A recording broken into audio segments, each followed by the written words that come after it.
Verifying your email address is an essential step in setting up your Shopify store as it helps to secure your account and ensure that you receive important notifications and updates.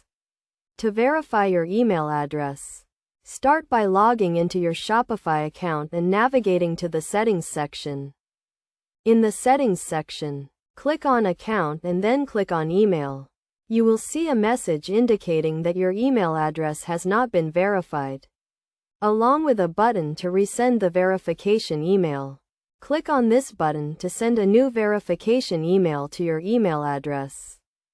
Open your email inbox and look for the verification email from Shopify. This email will contain a link that you must click to verify your email address. Click on the link and you will be redirected to your Shopify account where you will see a confirmation message indicating that your email address has been verified.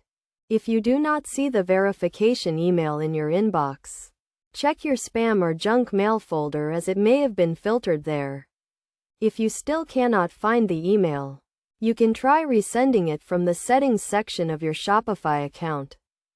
Verifying your email address is a simple but important step in setting up your Shopify store.